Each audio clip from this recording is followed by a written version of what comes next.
Alright, so for today's video, we are going to be taking a look at the Appion core removal tools. Now, here you see these are in two of the different sizes that they sell. The black one right here is in the 1/4 inch, so it threads onto a 1/4 inch thread. And then this one is your 5/16. Now, standard is mostly the 1/4 inch. You're going to see that on pretty much all of your systems, except for split systems. So if it's a mini split or a multi-zone mini split, or a ductless system, it's going to most likely have a 5/16 thread on it. So that is what you would use this guy for. So if you're unfamiliar with the valve core removal tool, basically what this tool allows you to do is to remove the valve core that is in the service valve on your air conditioning units, without having to either pump down the system or recover the charge from the system to replace that little Schrader core that is in there. So what this basically allows you to do is, we'll give you a little demonstration here. You basically, here's your valve core right here. Now these cores in here do not come out. These are just very old valve cores that came off of a system, and these guys just don't want to come out. So there is that. So basically what you would do is, this guy would be retracted all of the way, and you can have it open or closed. You just close it like that or open it like that. You can have it open or closed. Now, nothing will happen when you thread it on because there's nothing to depress that Schrader core, so you shouldn't have any refrigerant that shoots out at you. So you basically thread that guy onto there. You thread them onto there, and then if you had this closed, you would open it up. What it allows you to do is you can insert your tool, and it will get onto that Schrader core that's in there. And what this allows you to do is, while the system is under pressure, is you can unscrew that Schrader core. Now, typically when the system's under pressure, once that Schrader core comes loose, you will feel the back here.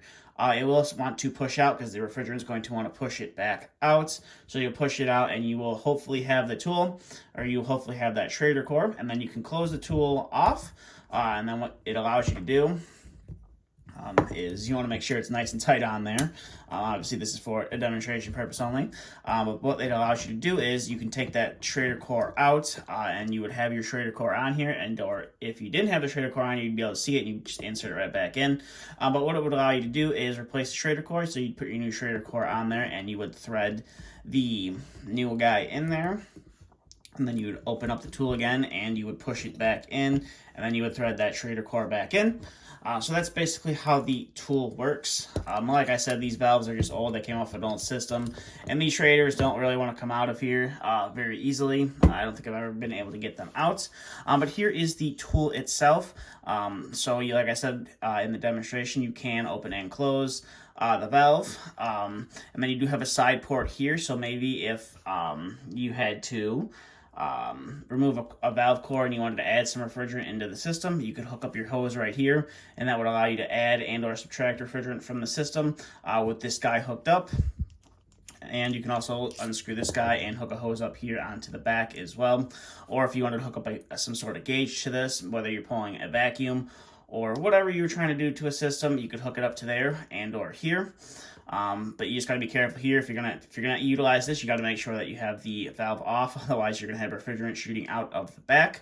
And then another good thing to use these guys for is when you're pulling a vacuum down on the system. Most people, including myself, when you pull a vacuum on a system, you want to remove the Schrader cores, just so you have less resistance and you can pull that vacuum a lot faster. You remove the Schrader cores, you have your hose hooked up to here. And when you get that system below 500 microns, or however low you like to go, you can valve it off, do your decay test, and make sure the system has no leaks. And then what you can do is when you're getting ready to charge that system, you could put your Schrader core back in, or you could put the tool back in. I know some guys put the Schrader cores back in right away. Some other guys will release a little bit, will release the charge in the system with this closed off. And then when they have released all the refrigerant that the system comes pre-charged with, they'll go ahead and insert that Schrader, just so that there's no air that gets trapped in here. You can do it whatever way you'd like to do it.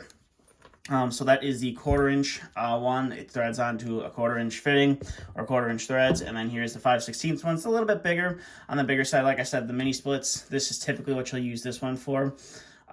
There are some occasions you might run into a mini split here and there that'll have a 1/4 inch thread on it, but like I said, most mini splits that I've run into and installed all have the 5/16 on them, and you only need one. Now for the 1/4 inch, I do recommend that you pick them up in pairs. What that's going to allow you to do is you can hook one side up to your suction side and one side up to your liquid side. You can pull both the cores out of your system, and most people, including myself, you would pull a vacuum from the suction side, and then the one on the liquid side you can hook your micron gauge up to, because you want to be as far away as possible from that vacuum pump to get a more accurate reading on the system. So you could hook it up to here, and then go ahead and pull your vacuum. So I do recommend, if you're going to pick these up, is pick the 1/4 inch ones up in a set, and then it's up to you if you want to pick up multiple of the 5/16 ones. The set that I bought came with 2 of each, so that's just how it is. But if you don't need 2 of each, you definitely, pick up what you need and or don't need. Another cool feature about these is the back of this is magnetic. So let's say you're maybe pulling a vacuum down on a system and you don't want this guy just rolling around and you don't want to lose it. Well, the back of it is magnetic, as you see right there.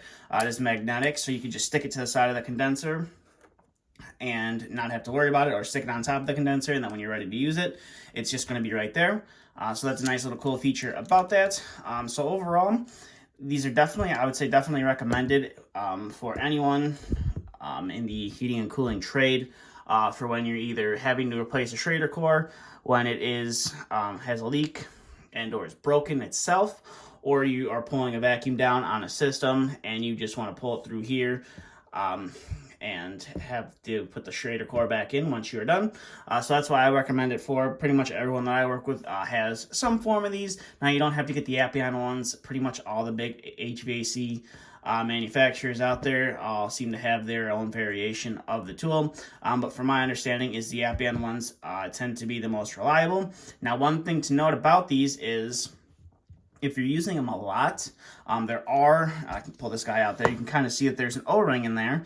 That is something you're going to want to keep an eye on. They do sell replacement O-rings, especially if you're using these guys a lot. You always want to inspect that O-ring before you go ahead and hook it up to your system. And that's just because that O-ring can crack and deteriorate over time, especially with heavy use. And you're going to be pulling a vacuum down on a system, and you're going to be thinking you have a leak, and you're going to be trying to chase and figure out where that leak's coming from, when all it is just, the seal in there is just bad. So you could just buy replacement O-rings and take care of it right then and there, and then you shouldn't have a problem. So always inspect the O-rings before you go ahead and put it on your system and pull a vacuum.